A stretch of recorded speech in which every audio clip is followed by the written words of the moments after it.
I'm now joined by the officers who will be the first responders tomorrow. What additional details can you share with us? Well, someone is expected to tell us after the shooting that the shooter has been posting on social media about doing this for weeks. So how will you explain the shooting to your daughter? Actually, I won't get to explain it to her because she won't make it. This is Christine Lynn, reporting from the scene of another shooting. We'll say we never saw coming. Your thoughts? Yeah, I think that's really important. Is like they said in the clip, it's usually on the Facebook pages ahead of time. I was when I was a teenager, I was kind of like an older brother type of figure in a school situation where I would like help students that were struggling, that would tutor them, etc., in school during class and stuff like that, and around class. There was an awesome kid I spent a lot of time helping who was really struggling, and we bonded and we got really close together.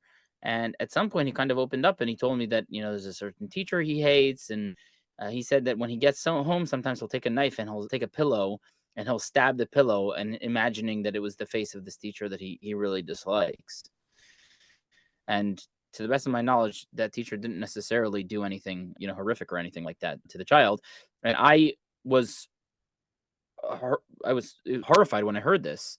And I had known the kid pretty closely. I spent a lot of time kind of talking it over with him, calming him down, etc.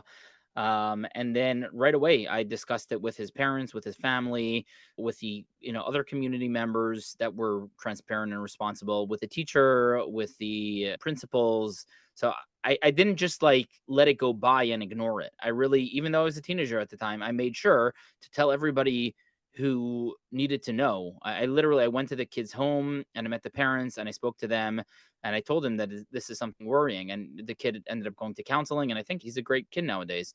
Definitely no school shooter. So these signs do come up ahead of time, and it's just as a community we have to keep our eyes and our ears open and be ready to help those in need. And help could mean telling the teacher and telling the principal, hey, just be aware, you're doing something that this kid is really, unhappy about, and you should, try and build a more rapport and a closer relationship with this child, etc. Yeah, you might have saved some lives, and you definitely did, I think, take a positive role in making sure this kid was put on the right path.